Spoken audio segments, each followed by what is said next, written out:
Hello? Okay, it's working. Hey, everyone. I see a couple of people are still coming in, but I'll be punctual, and we will start now. And it's amazing to see all of you here. To be honest, I didn't expect that many people, like completely full house, because there's so many interesting topics going on right now, so it's an honor. And yes, welcome to my talk, Healthy Code, a guide to Flutter App code audit. My name is Daria Orlova, but in my native language, and name by which most of the people that know me call, is Dasha. And this makes me name buddies with another cute creature called Dash. I'm a Women Tech Makers ambassador and a Flutterista, and if you want to learn more about who are Flutteristas, what do we do, and why do we do this, you can join our panel tomorrow at 10 o'clock in the Hamilton room. I'm also a co-founder of the Bunny Search app, and if you want to chat about that, we can do that afterwards.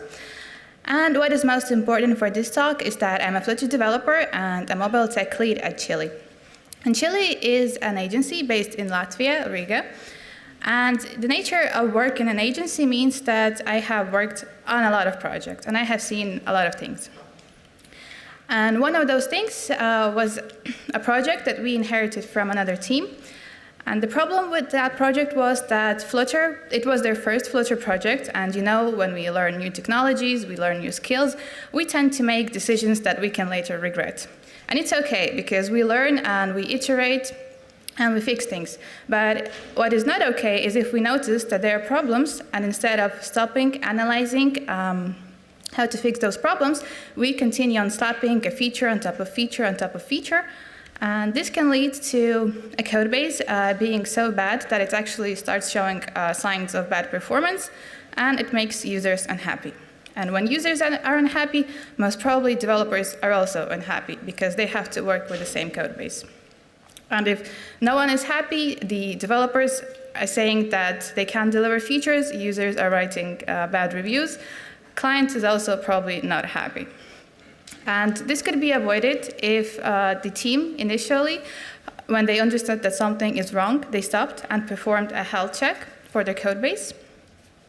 And a health check, or a more formal term for that, is a code audit, is a comprehensive analysis of source code in a project with the intent of finding bugs, security breaches, and violations of programming conventions, according to Wikipedia. When do you need it and why?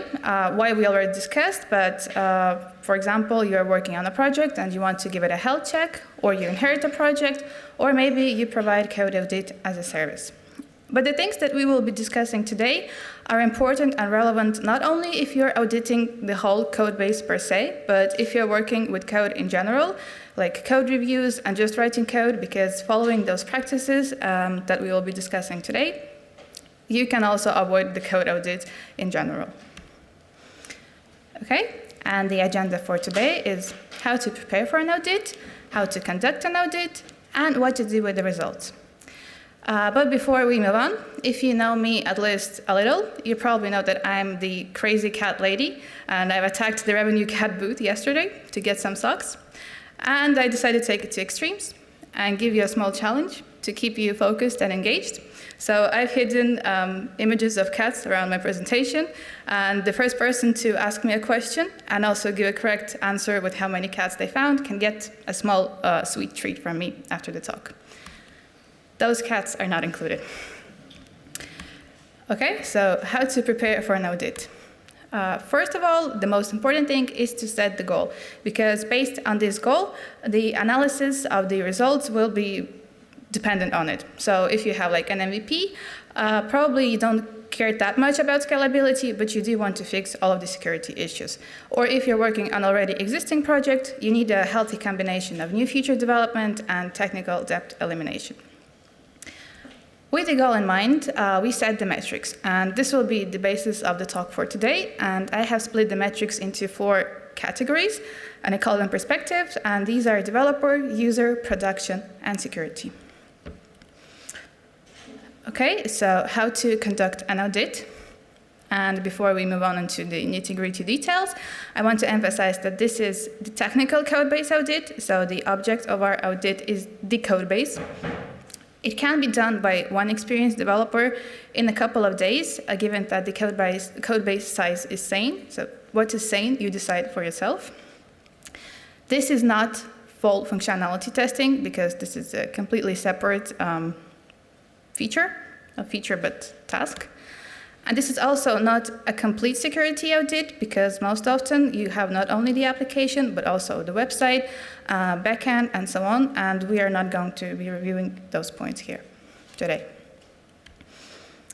And probably you will all hate me from now on, because the first thing that we open is Excel or Google Sheets, and we create a table. We will fill this table during the talk, and we start with perspective, checkpoint, findings that we have in this checkpoint, and location code for convenience.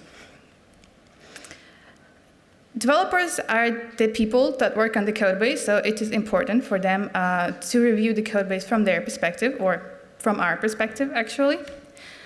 And from here, from this perspective, we're trying to understand how scalable and maintainable the code base is, how easy it is for the developers to work with it productively, and how its current status impacts the future development speed and quality. And the first thing that we encounter when we open our GitHub or any other source control with our project is the README file. And it is super important from this README to understand how to build the application, how to generate code if there are any tools used, what keys to use, and so on. And if this is missing, it will be hard to onboard new developers to this project. Next thing, which is super important, is code formatting. This is like the basis. This is code hygiene, which is often overlooked, and it should be addressed as a separate issue if there are any issues with it, because if you have a 1,000-line file with code, you introduce 3 new changes in business logic and format the file, then good luck finding those changes in code review. And hand in hand with code formatting goes static code analysis. This is a really powerful tool. And in Chile, where I work, we have a 0 warning policy, which means that if there is at least 1 warning in the pull request, then it can't be merged. And there are many different lints. Some of them are available by default from the Flutter lints library, but it's not comprehensive. So you can check them out, the other ones, from the Flutter SDK, Dart SDK, and also custom ones. And one of those tools, which we use often and which is super powerful, is called Dart Code Metrics. First of all, it offers a comprehensive list of lints both for Flutter and Dart, but also for libraries such as Block and Provider. And it also offers some dynamic tools which can calculate your technical debt, which can find unused code and unused files. If that is not enough, you can use a custom lint and write your own linter. And there will be a talk about this, I believe, today or maybe tomorrow, so check it out. And if you want to find duplicate code, you can use a tool called a JavaScript copy-paste detector. It also supports Dart, YAML, and other formats. Okay, so we start filling in our table, and for example, in the README, we find that it's not obvious what API keys should be passed, and static code analysis reports that we have 250 warnings, 50 of them are const constructors not being used, and 200 trailing commas. Next checkpoint is a very big one, and you can go on and on and on about it forever, like separate talks. But I boil it down to answer 4 main questions. What patterns are followed in the code base, and are they consistent? So will I be able to consistently follow these patterns if I start working on this project or continue working? How are the UI and business logic separated? Is there a single source of truth, for example, a widget, a block, or a provider, or anything else? How well is defined the feature scope? So if I, for example, need to find a bug, will it be easy for me to understand where is the entry point and where is the end of this feature, hence much less files to look at? And in general, how easy it is to navigate the project structure, especially if this whole project scales, for example, and becomes 5 times bigger in the future. And in here, we also can find many things, but as an example, in architecture, the state is present both in the widget and the block, which breaks unidirectional data flow and makes it hard to reason about. And API models are not mapped to domain models, which makes changes in the responses, also leads to unnecessary changes in the UI layer. And speaking of models, in general, data models are really important because we use them all over our application, and there are many things that can go wrong with it. Because in Dart, to actually compare objects, we need to implement a quality check, because otherwise they equal only if they're the same instance. And if there is no equatable or freezed or, I don't know, custom overrides, then this can lead to problems with testing. If you want to compare models, you need to test field by field. And working with mutable models can also lead to problems. And serialization is usually an important topic because we convert responses, for example, from JSON to JSON. And if it's done manually, then there can be many human errors. And since we started speaking about testing, in general, testability and refactoring are super important because the only constant thing in programming is change. And we can change the requirements, change the skills, gain a new knowledge. And it's super important to be able to implement those changes easily and without problems, which leads to refactoring. But ironically, most of the times which I encountered, the codebase that need the most refactoring are the most hard to refactor. And in here, we answer such questions are, what is the status of automated tests? How is the dependency injection handled? Because if there are no tests, but there is TI, then maybe we can at least add new tests without refactoring the whole thing upfront.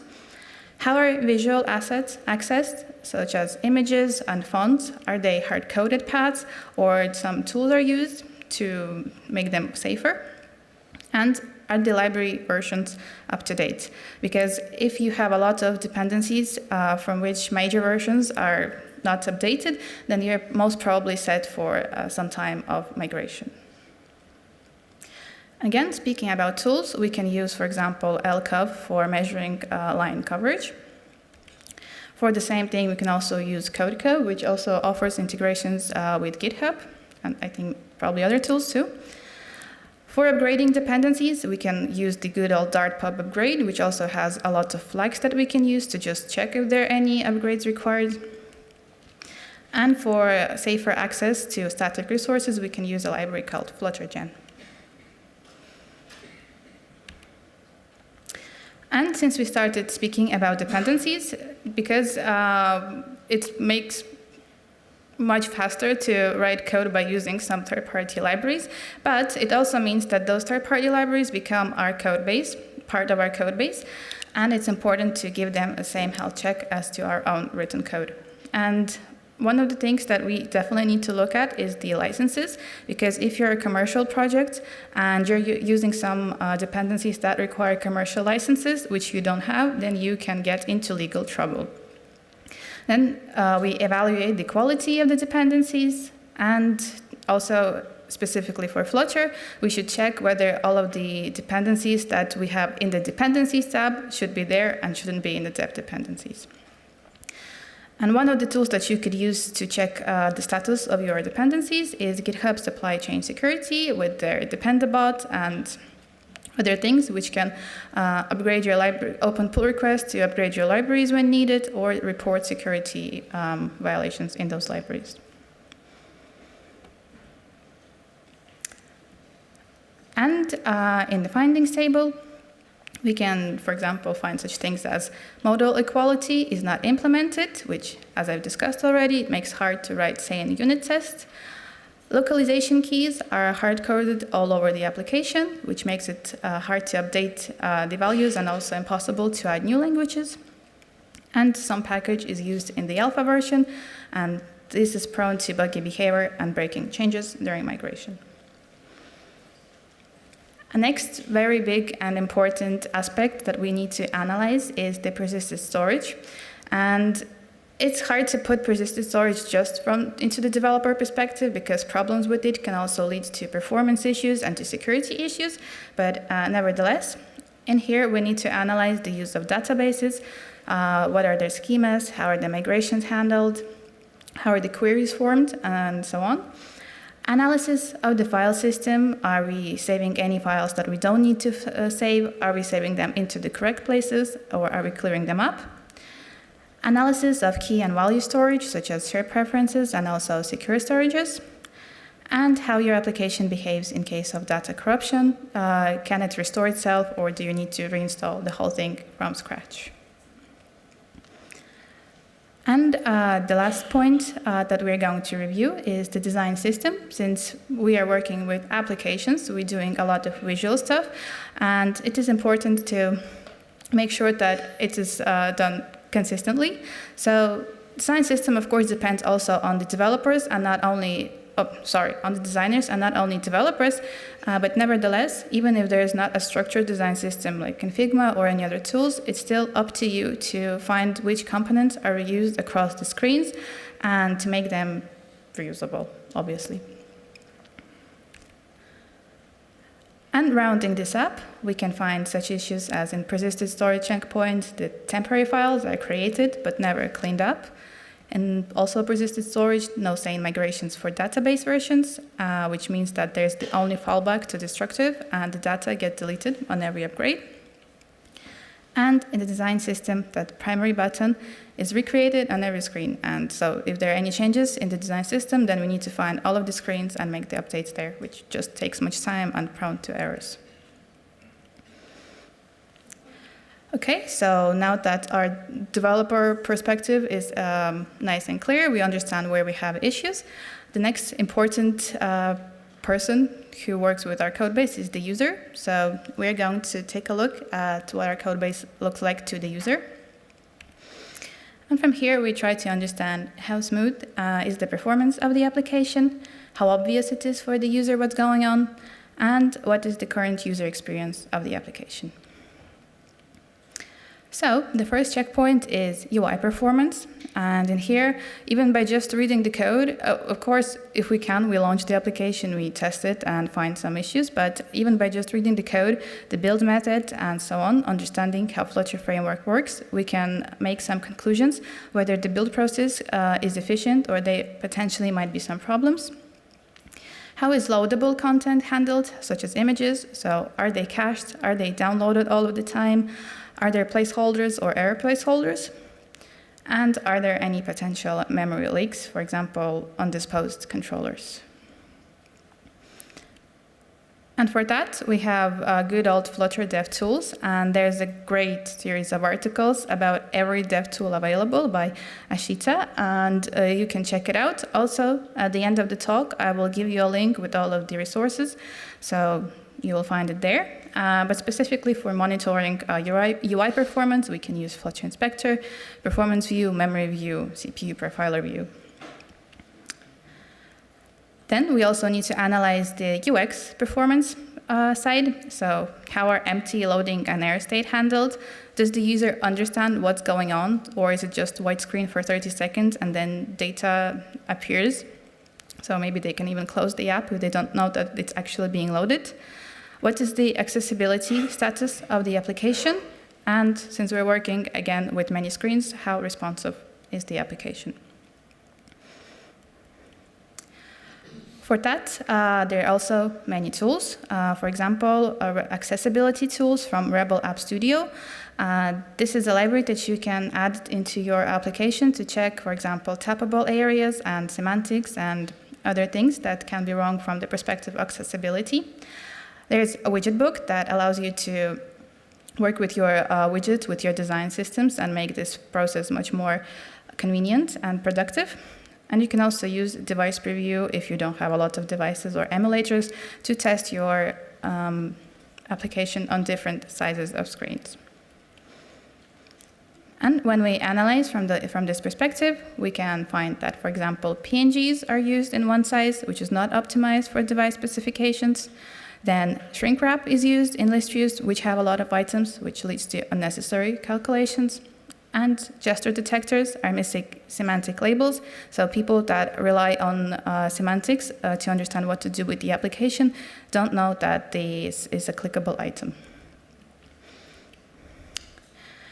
And also a big section, which kind of, from some perspective, leads us already to the API direction, which is backend responsibility, but we as the consumers of the API are also responsible for communicating those issues to the backend team. So we start with the analysis of network requests.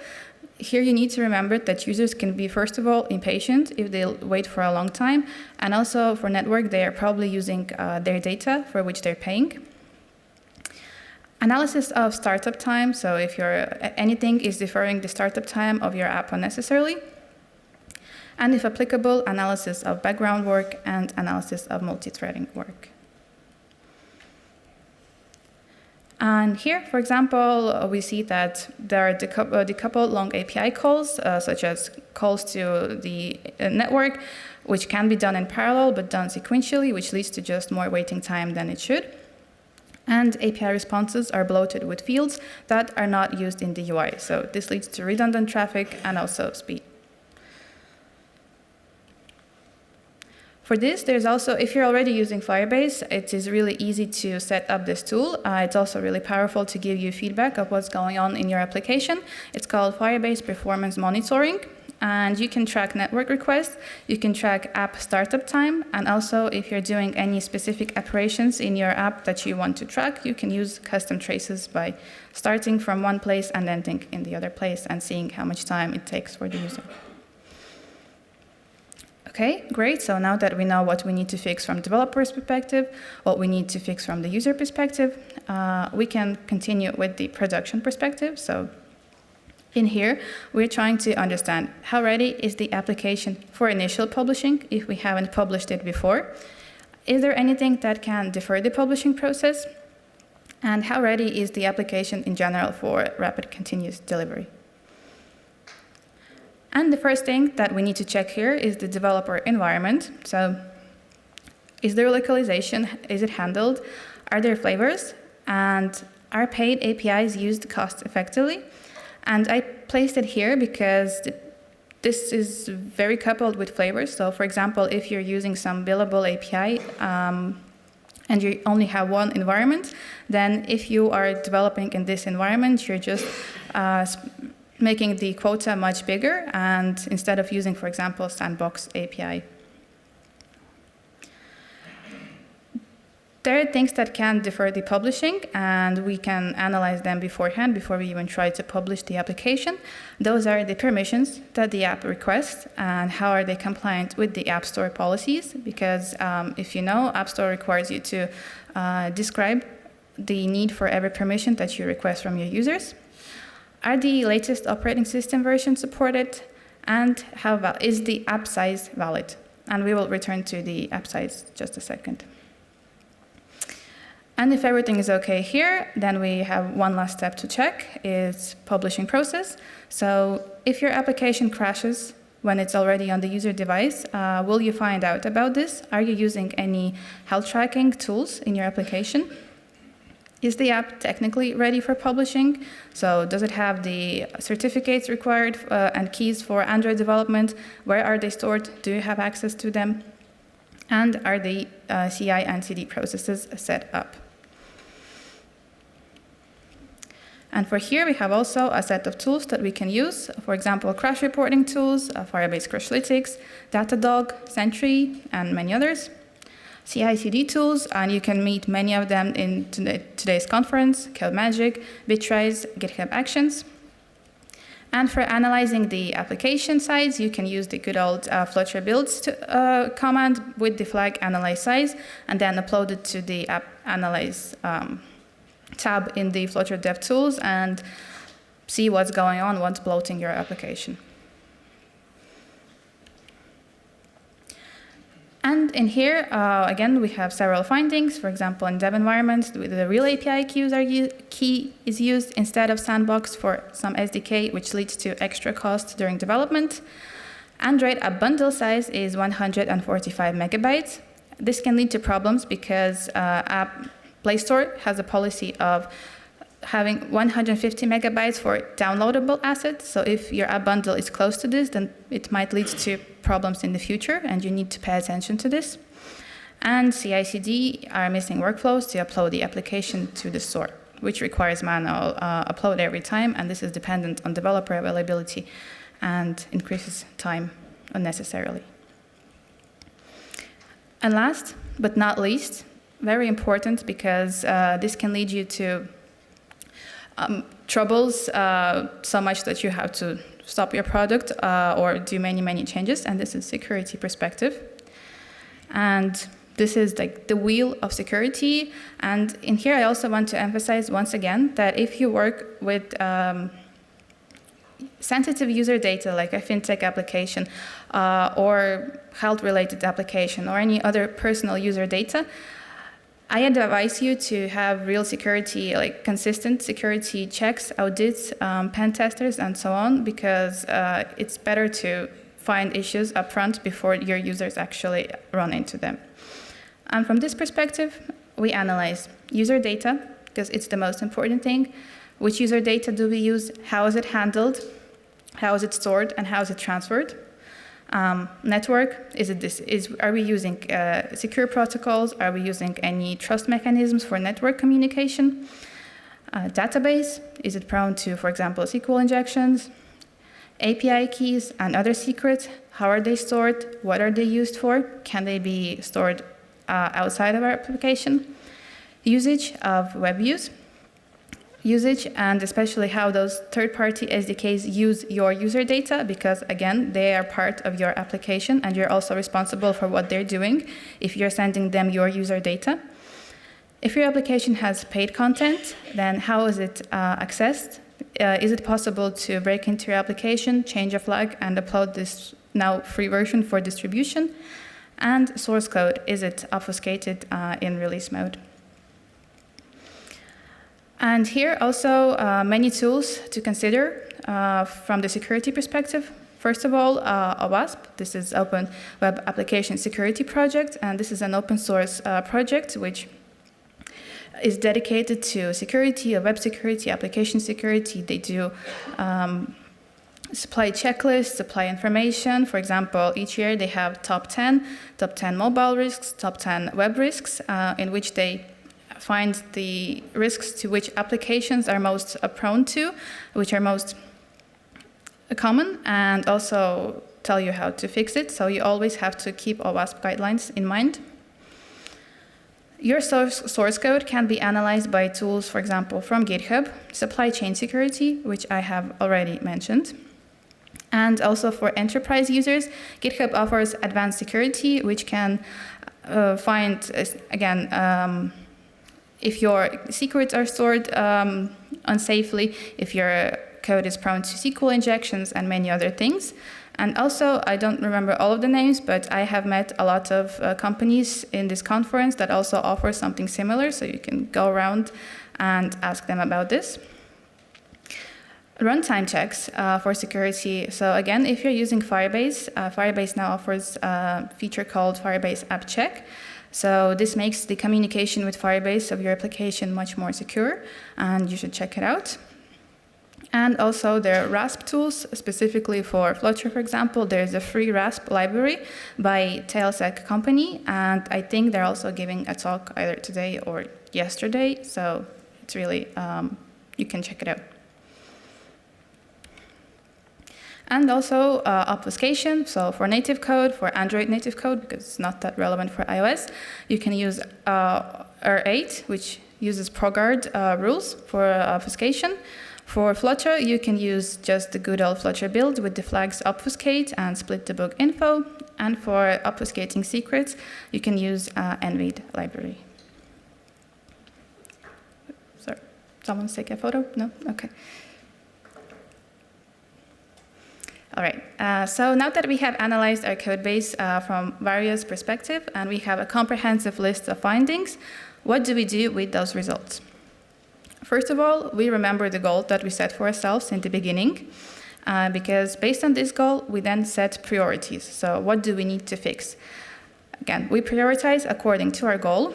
Then based on this priority, we describe the fix. For example, maybe we want to ignore something, or maybe we want to address something in a hotfix way and fix normally later. And then if there are any project managers here, they would be happy to hear about this, that we need to estimate what we need to do. And we finally have a plan, so we execute this plan. And in our Google Sheets sheet, we add 3 more columns, which is priority, fix based on this priority, and an estimate.